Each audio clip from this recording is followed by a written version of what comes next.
കഴിഞ്ഞ 4 വർഷക്കാലം ഈ പ്രസ്ഥാനത്തിന് ഉജ്ജ്വലമായ നേതൃത്വം കൊടുത്ത നമുക്ക് എല്ലാവർക്കും പ്രിയങ്കരനായ സുധാകരേട്ടന് ഞാൻ നിങ്ങളുടെ എല്ലാവരുടെയും പേരിൽ ഹൃദയംഗമായ നന്ദി പറയുകയാണ്. നമ്മൾ അദ്ദേഹം ഇവിടെ വളരെ വിശദീകരിച്ച് പറഞ്ഞതുപോലെ ഒരുപാട് മാറ്റങ്ങളും ഒരുപാട് നേട്ടങ്ങളും നമുക്ക് കഴിഞ്ഞ 4 വർഷം ഉണ്ടാക്കാൻ കഴിഞ്ഞു.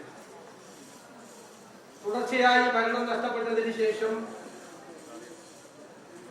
എല്ലാവരും പ്രയാസപ്പെട്ടിരിക്കുന്ന ഘട്ടത്തിലാണ് സുധാകരേട്ടന്റെ നേതൃത്വത്തിലുള്ള ഒരു പുതിയ നേതൃത്വം കടന്നു വന്നത്.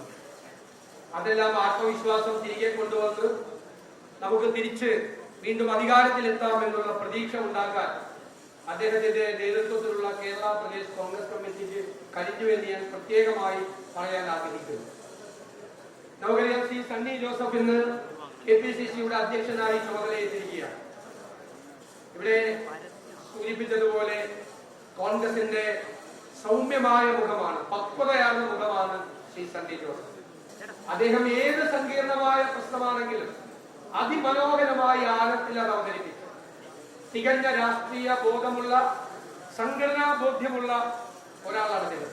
തൊടുപുഴ ന്യൂമാൻ കോളേജിലെ ചെയർമാനിൽ നിന്ന് കാലിക്കറ്റ് സർവകലാശാലയിലെ 77 സിൻഡിക്കേറ്റ് അംഗം, പിന്നെ ജില്ലാ കോൺഗ്രസ് കമ്മിറ്റിയുടെ അധ്യക്ഷൻ, സഹകരണ മേഖലയിൽ എല്ലാം തിളങ്ങി നിന്ന ഒരാളാണ്. ഉജ്ജ്വലനായ അഭിഭാഷകനാണ്, മികച്ച പാർലമെന്റേറിയനാണ്. അദ്ദേഹത്തിന്റെ പക്വതയാർന്ന നേതൃത്വം എല്ലാവരെയും ഒരുമിച്ച് ചേർത്ത് നിർത്തി കോൺഗ്രസിനെ മുന്നോട്ട് കൊണ്ടുപോകാൻ കഴിയും എന്നുള്ള 100% ശുഭപ്രതീക്ഷ നമുക്ക് എല്ലാവർക്കും ഉണ്ട്. അദ്ദേഹത്തിന് ഞാൻ എല്ലാ ആശംസകളും നേരുകയാണ്. അദ്ദേഹത്തിന്റെ കൂടെ വന്നിരിക്കുന്ന ടീം നമുക്ക് ഞാൻ നിങ്ങൾക്ക് ആർക്കും പരിചയപ്പെടുത്തേണ്ട കാര്യമില്ല. നിയമസഭയിൽ 4 നൂറ്റാണ്ട് കാലം പൂർത്തിയാക്കാൻ പോകുന്ന പ്രിയങ്കരനായ എന്റെ സ്നേഹിതൻ ശ്രീ AP അനിൽകുമാർ. നമുക്കറിയാം, കേരളത്തിലെ കോൺഗ്രസിന്റെ ശബ്ദമായി മാറിയ മികച്ച സംഘാടകൻ കൂടിയായ പ്രിയങ്കരനായ ശ്രീ PC വിശ്വനാഥ്.